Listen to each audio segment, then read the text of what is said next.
Lai izveidotu jaunu Revit lapu, nepieciešams veidot jaunu ģimeni. Ieiet bibliotēkā, atrodam English sadaļu. Tajā būs mapa ar dažādiem ģimeņu paraugiem. Mums nepieciešams title blocks.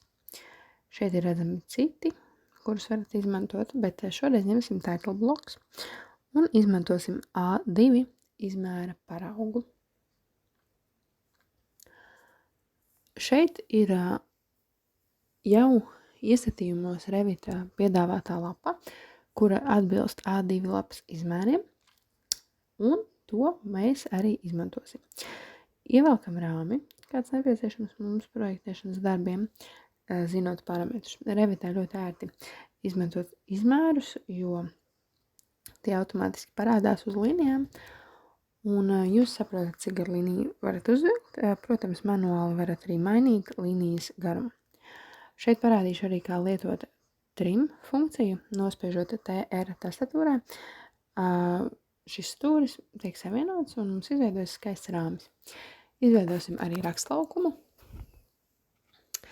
Izmantojot Create Line, var zīmēt dažādu veidu figūras, ne tikai vienkāršu līniju, bet arī kvadrātu, apli, daudz stūrus, arkas un visas citas līnijas, kas jums var būt nepieciešams.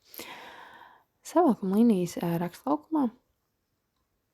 Man ļoti patīk lietot šo attāluma sadalījumu, ko Revit piedāvā, jo tad dimensijas ir ļoti skaidrs un ātri uztveramas. Savalkam rūtiņas, kurās ierakstīsim nepieciešamos datus. Datus iespējams šeit redzams, ka līniju var arī nokopēt. Lai iegūtu šo vienādo atstatumu, izmantojot rozā stūri, mēs atzīmējam, kur būs nepieciešama līnija. Kad aptuvenais rakstlaukums ir izveidots, pievienojam tekstu. Create text. Vienmēr Revit dod paraudziņus tekstam, kur būs konkrēti izmēri ar konkrētiem teksta augstumiem, bet tie nevienmēr ir noderīgi tieši jūsu projektam. Tāpēc jūs varat pats izveidot tekstu, kāds jums ir nepieciešams. Ejot uz Edit Type, Duplicate, izveidojam jaunu tekstu, pierakstiet, kādu izmēru teksts šis būs, lai pēc tam nesajauktu, jo laika gaitā izveidosies vairāki teksti. Izmantojam Transparent, tas noder, ja gadījumā jūs ieliekat krāsainu fonu savai lapai. Izvēlamies teksta fontu un uzstādam vēlamo izmēru. Tagad būs saglabājies jauns teksts. Jūs varat to veidot bold, italic, underline un visus citus. Nospiežam apply, ok, un šis jaunais teksts ir izmantojams. Šeit to arī lietoju. Ar šo move toolu var pārvietot tekstu, kā redzat.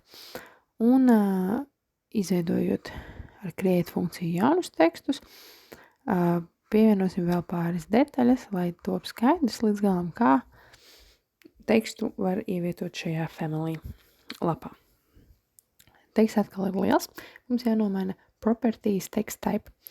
Varam ņemt kā paraugu jau 5 mm izveidoto un nomainīt uz mazāku, jo, piemēram, šeit būs labi lietot 3 mm tekstu. Nomainam arī teksta izmēru. Ir iespējams mainīt pat teksta krāsu uz jebkuru, kur jūs vēlaties. Šoreiz paņemsim silu krāsu. Un izmantojam. Visi iestatījumi paliek kā iepriekš, tikai izmērs jānomaina uz jauno vēlamo izmēru. Un tad jūs iegūstat tekstu, kas atbilst jūsu vēlmēm. To var arī kopēt un uzrakstīt jebko, kas nepieciešams rakstlaukumā. Šis rakstlaukums derēs visām jūsu lapām, ko taisīsiet konkrētajā projektā, ja tās būs nepieciešams A2 izmērā. Tad, kad lapa ir gatava, tad ir iespēja to ielādēt projektā, bet sākumā nepieciešams to saglabāt kā ģimeni. Es esmu izveidojusi mapi Revit, kur saglabāju visas ģimenes, kuras izveidoju priekš Revit, lai vienmēr, kad man tās nepieciešams, tās ir ērti atrast. Saglabāju to kā A2 lapu, jo pēc tam man būs nepieciešams zināt lapas izmēru. Kad lapa ir saglabāta, To var ielādēt projektā, bet tā kā vēl nav atvērts neviens projekts, tad lapu vienkārši jāsaglabā un jāatver jauns projekts. Veidošu jaunu projektu, lai parādītu jums, kā Revitu materiālu var salikt failā. Tātad atveram jaunu projekta templeitu, izvēlamies metrika, jo strādājam ar metriskiem parametriem, jau tiek dota ziemeļzīme un mēroga līnija. Tas, protams, var arī izdzēst, ja jums nav nepieciešams. Šis ir sienu vilkšanas tools, var uzstādīt jebkuru vēlamo izmēru. Sienu garumam, kas nepieciešams, ir iespējams zīmēt arī arkveida sienas, liektas līnijas, jebkuras formas, kuras jūs vien vēlaties. Var zīmēt arī līniju pēc paša saliktiem punktiem. Izveidošu pāris dažādu veidu līnijas, kuras tiek savienotas, un šādi veidojas arka. Un tad izveidosies šis pirmā stāva plāns. Kā jūs redzat, izvēlētās sienas ir diezgan plānas. Tas ir basic wall siena, kas vienkārši tiek dota Revitā. To ir iespējams ļoti vienkārši nomainīt. Uzspiežot uz sienas, parādās tās tips un var izvēlēties jebkuru no piedāvātajiem, vai arī izveidot pats savu, gluži kā mēs to darījām ar teksta izmēru, fontu un veidu. Izspiežot MA, jeb Match Properties, mēs varam izveidot ātri sienas, kādas vien vēlamies. Divas sienas izveidošu arī kā stikla sienas ar curtain wall rīku. Tās veidojas uzreiz kā tāds stiklots apjoms, ja nepieciešams liels stiklojums, kas nav ievietojams kā loks. Šeit ir izlasām visu sienas parametri, tās augstums, novietojums, un to visu manuāli var mainīt. Šeit Property Browser mēs redzam norādītus plānus, fasādes, griezumus. Šeit esam austrumu fasādē. Šeit iespējams mainīt to, cik izstrādātu mums norāda materiālu. Ir iespējams arī mainīt to, kā izskatās. Piemēram, ja realistika, tad uzreiz tiks atainots materiāla īpašības. 3D skatā iespējams apskatīt, kāds ir projekts, kuru esam izveidojuši. Tātad šis vienkārši ir sienu kopums. Bet mājai ar sienām vien nepietiek, tāpēc izveidosim grīdu. Grīdu veido vienkārši izvēloties līnijas. Protams, šeit redzams, ka aplis ir sadalīts sīkās iedaļās, kas ir mazliet čakarīgi, bet tā nav problēma, jo var izmantot arī pick wall funkciju šo, un tad vienkārši tiek izvēlēts uzreiz viss aplis, viss, kas pieder konkrētajai sienai.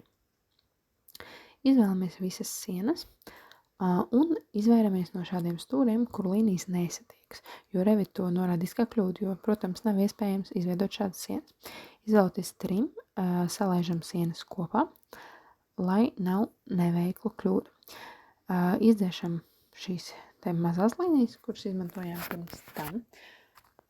Ja kādu līniju nav iespējams satvert, tad ar tab, klikšņot tab, jūs varat staigāt pa dažādajiem slāņiem, kas nodara arī, ja jūs esat uz savas sienas un vēlaties paņemt logu vai durvis. Savienojam visus stūrīšus, citādāk Revit izmetīs kļūdu.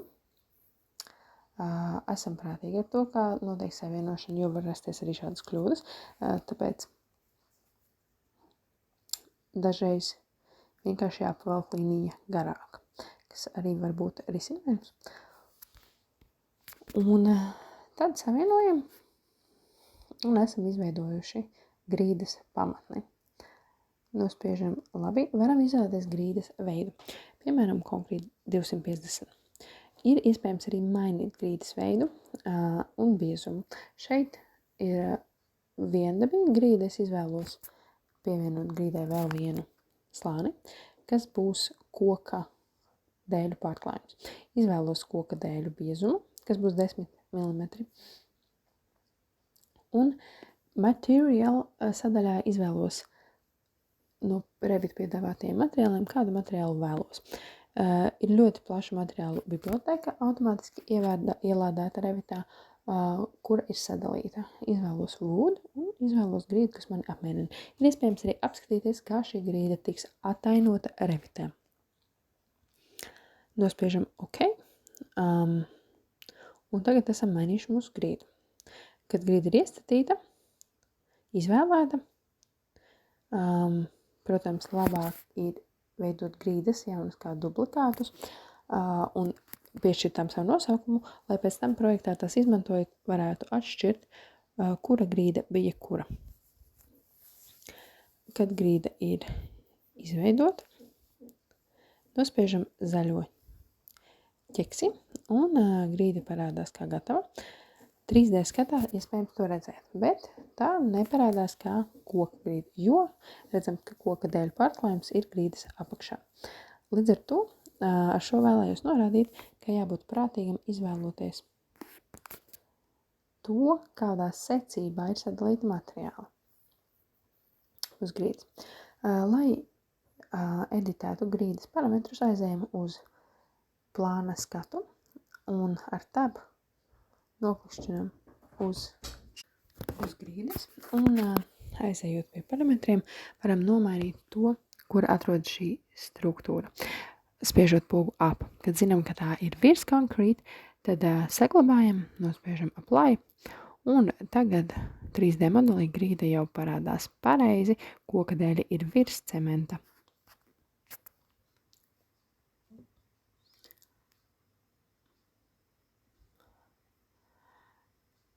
Šeit ir iespējams ievietot arī durvis.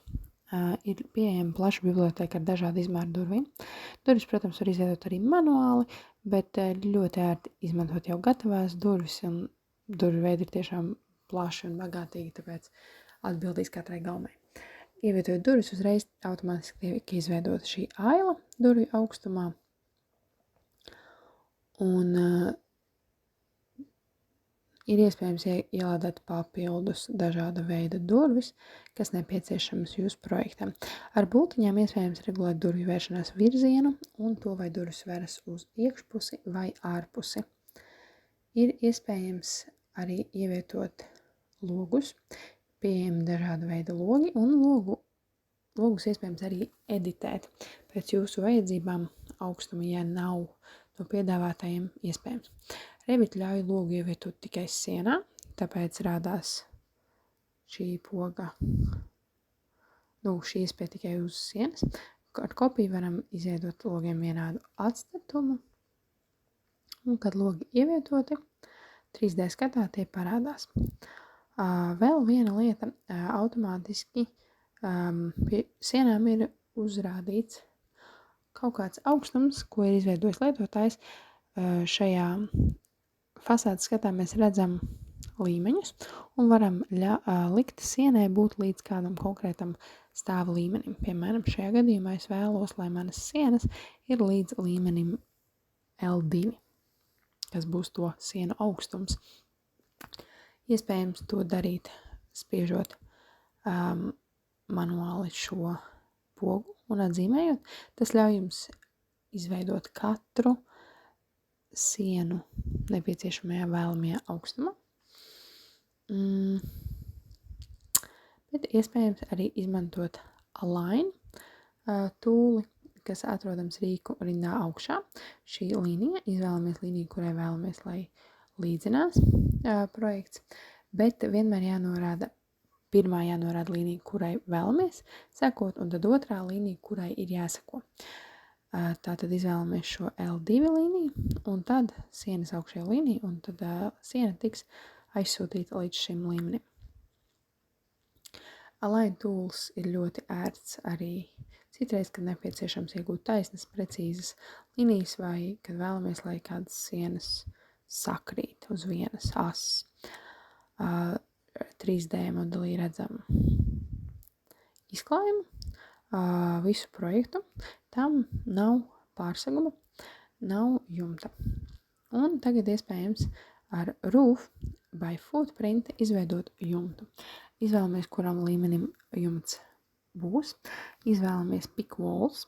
Protams, jumtu var vilkt arī manuāli ar līnijām, jebkādā veidā, kā vēlaties.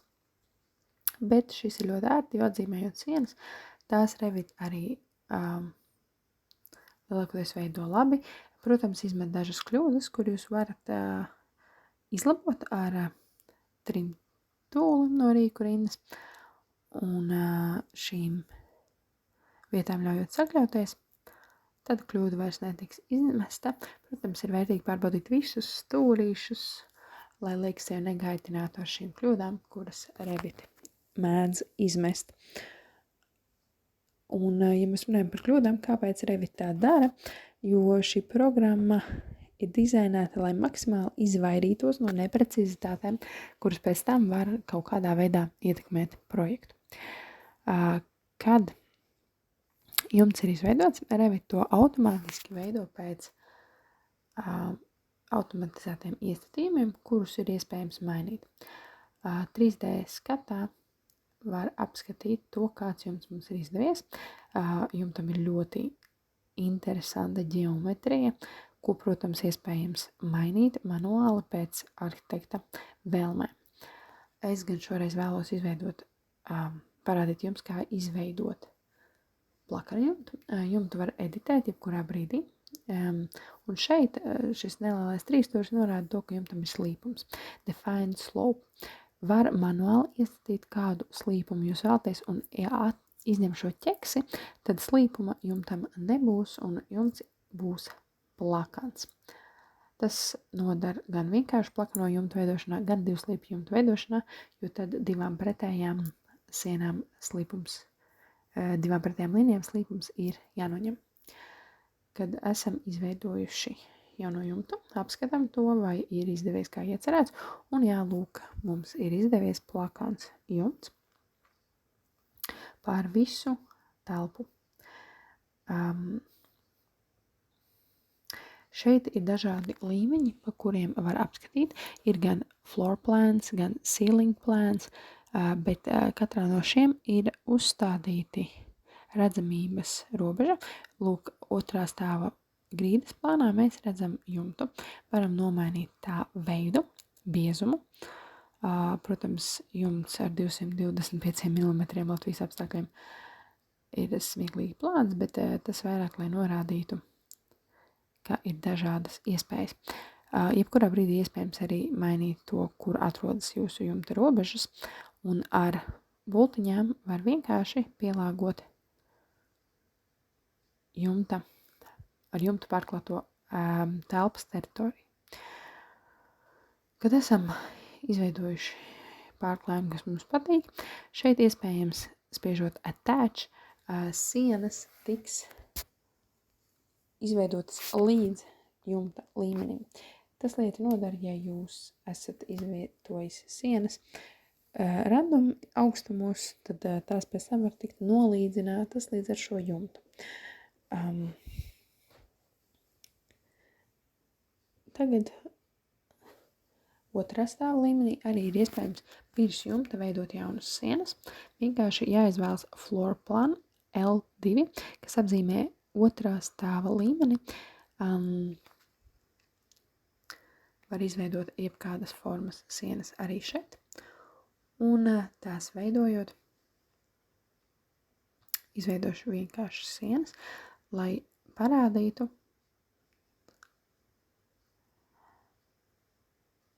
uzreiz tās arī redzamas visos pārējos skatos. Ja jau veidojam jaunu stāvu, tad ar nospiežot L uz tastatūras ir iespēja izveidot jaunu līmeņa augstumu, jeb jaunu tādu kā stāva nodalījumu un pārvilkt to pār visu sava projekta platību. Iegūstot jaunu stāvu, kas uzreiz parādās arī pie floor plans kā L3. Izvēlamies sienu augstumu, nospiežot uz L3 vai izmantojot align tūli, kā jūs uzskatāt par ērtāku kurā situācijā.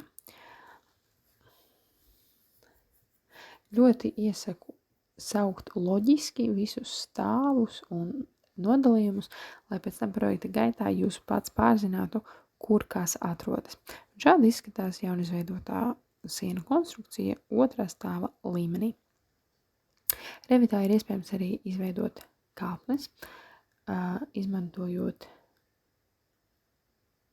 stair funkciju, jebkuras formas kāpnes, vienkārši novalkot, Revits izrēķinās optimālo augstumu, un manuāli to var mainīt, pielāgot gan pakāpienu platumu, jo šeit redzēt sanāk, ka kāpnes tā kā ieiet jumta konstrukcijā, kas, protams, nav vēlams, tad ir nepieciešams izveidot otro stāvu, kurš šajā pamācībā mēs nedarīsim, bet ideja ir tāda, ka kāpņu veidu var mainīt, kāpnēm manuāli var iestatīt gan platumu, gan to, vai tām ir vai nav margas.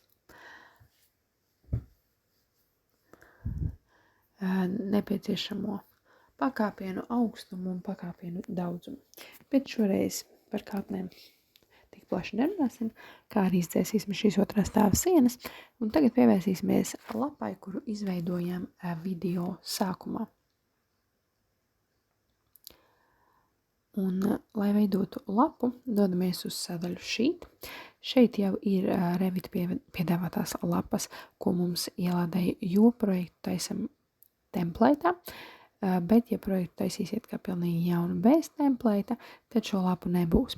Jebkurā gadījumā, apskatot šo lapu, redzam, ka tā nav lapa, kuru izveidojām, bet gan Autodesk piedāvātā automātiski izveidotā lapa. Nospiežot New Sheet, jūs varat ielādēt, spiežot uz sadaļas Load, jebkuru lapu, kuru esat pats izveidojis, atrodu savu Revit mapi, un no tās ielādēšu lapu, kuru izveidojām video sākumā.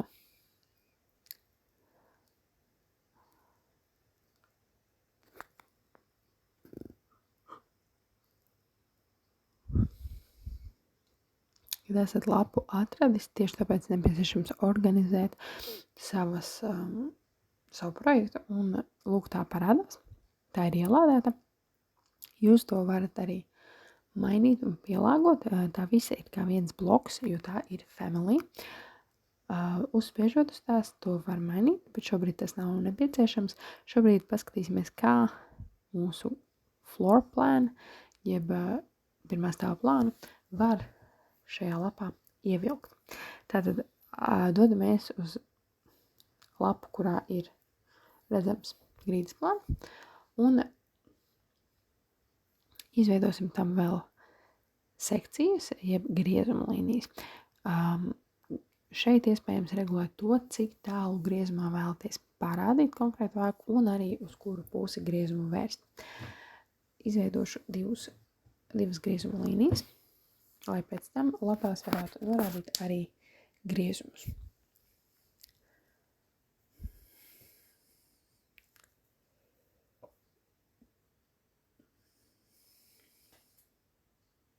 Šeit iespējams mainīt mērogu, kādā projekta tiek veidots. Protams, vizuāli projekta izmērs nemainīsies, bet jāņem vērā, ka mainīsies izmērs. Lūk, Revit pasaka, ka šis plāns jau ir ievietots lapā numur 1, kas ir automātiski ielādētā lapa. Tā mums šobrīd nebūs nepieciešama, tāpēc izdzēsīsim visas automātiski ielādētās lapas.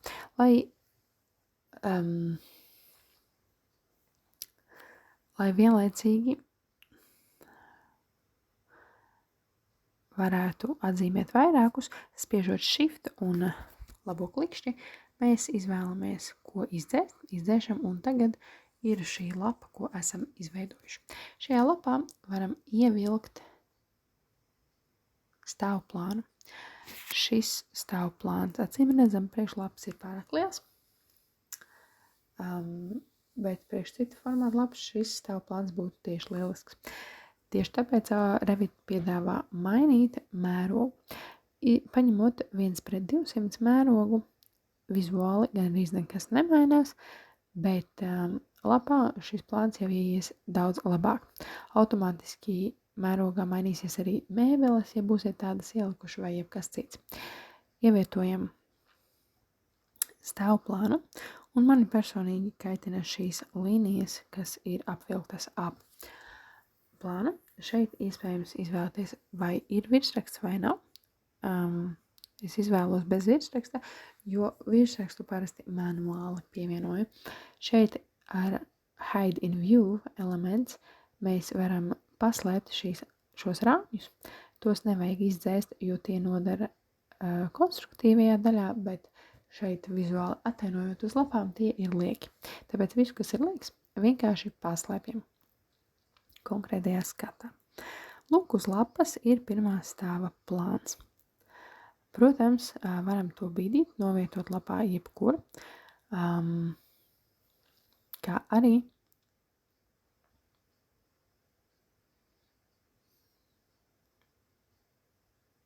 varam to editēt. Piemēram, noskaidrosim, cik lielu telpu esam izveidojuši. Ar funkciju room varam nosaukt telpu un noskaidrot tās izmēru. Šobrīd neparādās telpas izmērs, šī ir ģimene, kura tātad definē šīs telpas. Lai ielādētu projektā kādu ģimeni, vienmēr nepieciešams nospiest ķeksīti baltajā laukumā, lai Revit zina, kur vēlaties ielādēt pārveidoto ģimeni. Šeit iespējams izvēlēties room tagu ar laukumu vai tilpumu mērvienību. Tātad, kad telpas lielums ir aprēķināts, tad tas parādās arī lapā.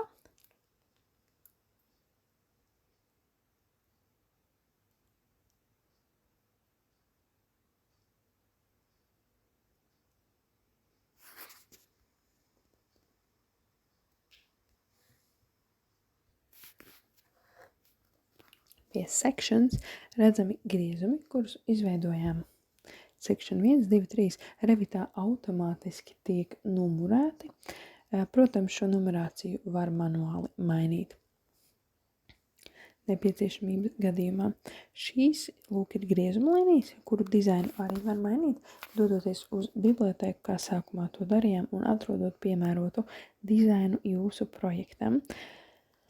Izvēlamies mērogu, dodamies uz lapu.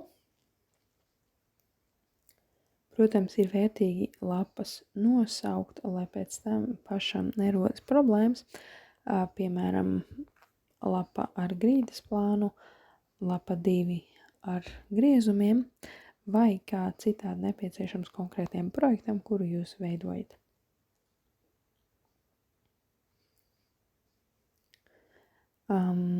Lai ievilktu tātad projektu griezumam, uztaisīsim jaunu lapu, dodamies uz C102 un izveidojam duplikātu.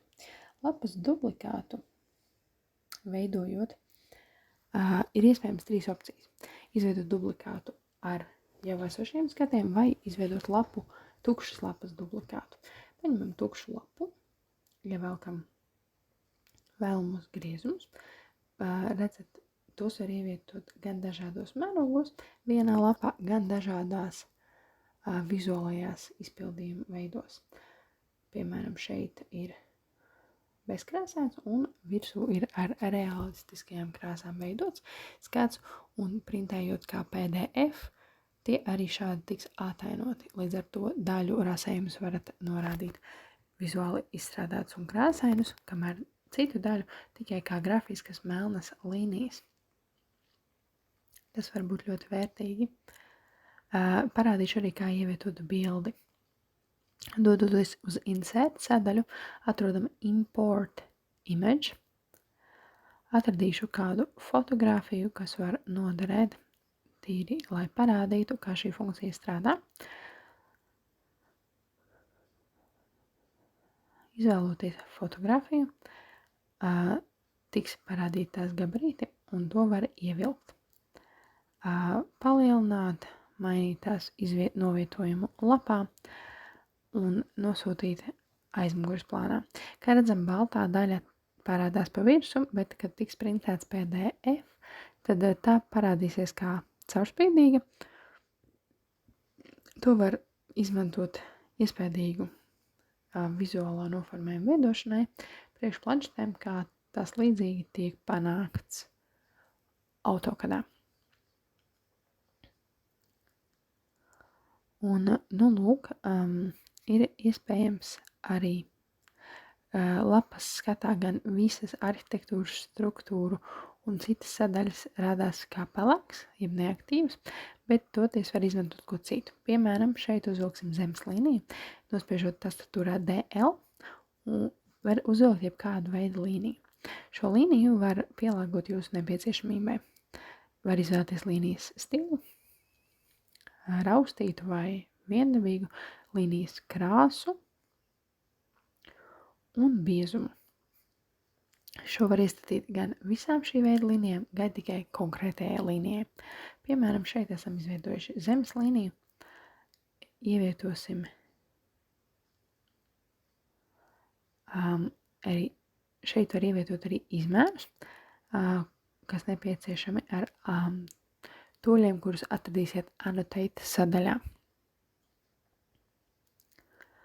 Annotate sadaļā iespējams atrast arī teksta rakstīšanas rīku un iespējams pielāgot tekstu. Šeit gan neparādīsies teksta veidi, kurus ielādējām, lai izveidotu lapu, jo tie ir atsevišķi jāielādē, bet iespējams izveidot jaunus.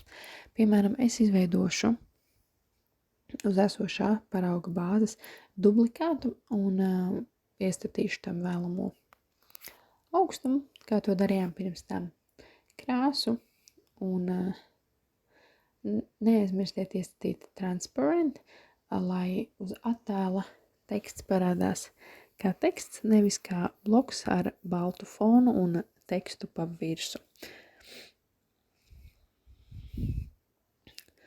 Tas nekas, kā attēla izmēri neatbilst lapas izmēriem, jo pēc tam printējot kā PDF-u, to būs iespējams pielāgot.